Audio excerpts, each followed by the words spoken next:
Please join me in welcoming Jessica Buchanan.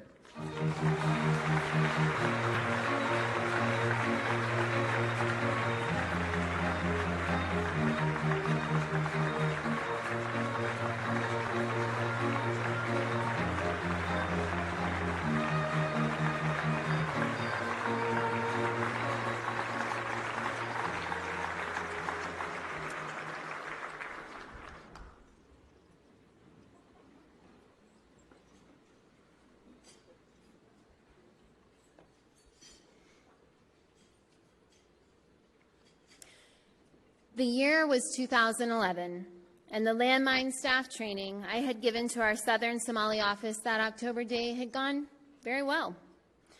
My job as a humanitarian aid worker was to spread the word throughout the region about landmine safety. You see, if I could stop just one curious kid from picking up an explosive and throwing it, then maybe I could prevent countless other children from losing a hand or an eye or from being severely burned. Knowing that I'd protected at least one child fueled my heart to keep moving forward to help thousands more. So after the training, I loaded back into our armed convoy and headed north. But minutes after settling in for the ride back home, a Land Cruiser roared up on our right, slammed on its brakes, and blocked us. I thought, what a jerk. Who drives like that? And then it became very clear who drives like that. Somali men, armed with AK-47s, surrounded our SUVs, screaming and banging on the windows with the butts of their guns. One of them jumped into the back seat, held an AK to my head, and screamed at the driver, "Drive!"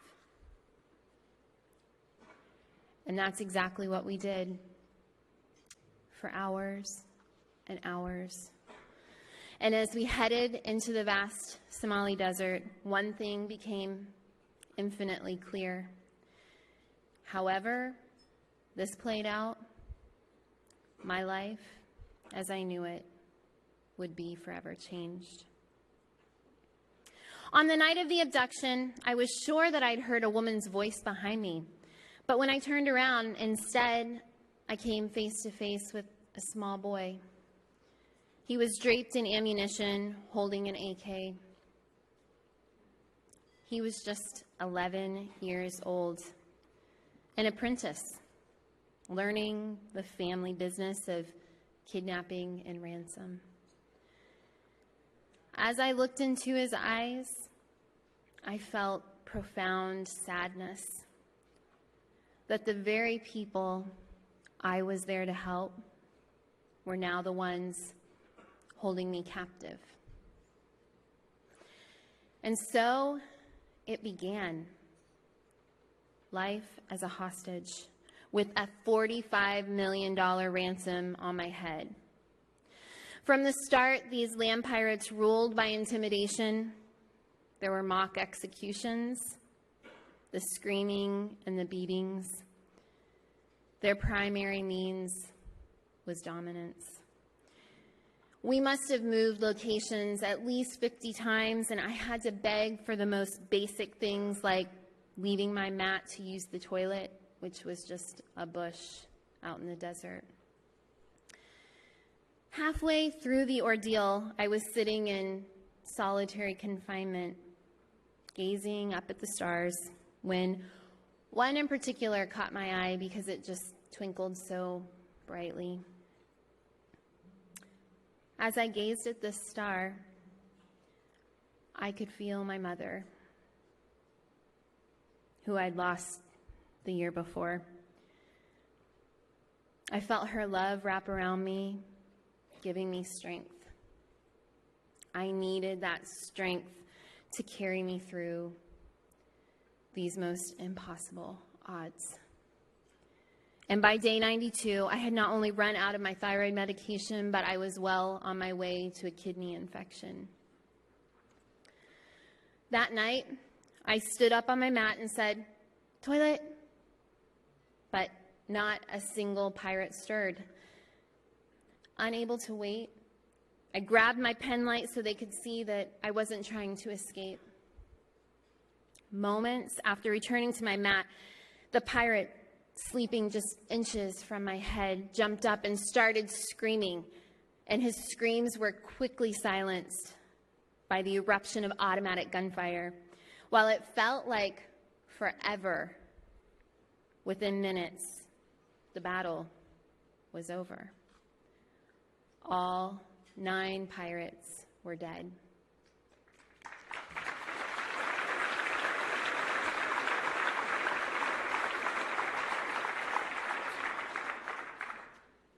With the blanket over my head, I felt hands tugging at my arms and my legs, and I started kicking back in self-defense until I heard very quickly, "Jessica, it's all right.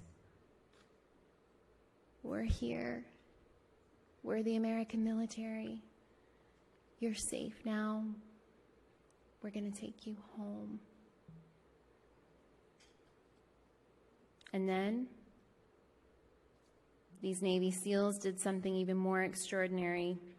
As they surrounded me and covered me, acting as a human shield to protect me until the helicopters came in to lift us to safety.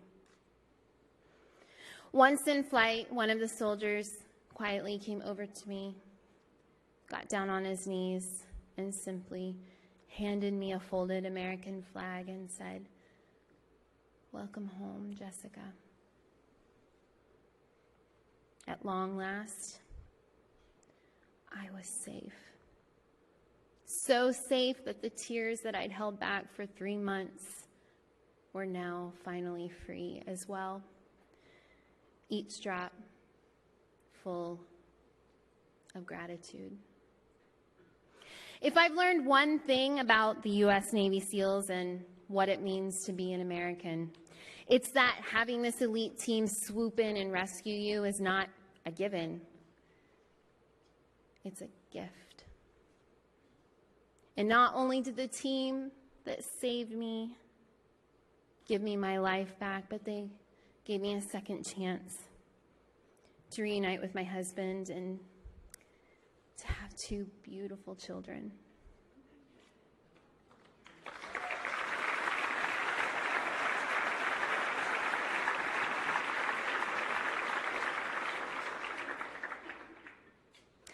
They also gifted me with the opportunity to sing their praises. Sing the praises of these unsung heroes to anyone who will listen. And while the team that rescued me that night all came back safely, the reality is not everyone does.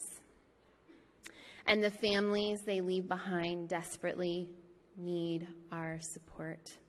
So, however we're able tonight, let's show our gratitude for these wounded and fallen soldiers and their families. Just like they surrounded me, please let's surround them with our heartfelt love by pledging our support. God bless you. God bless America.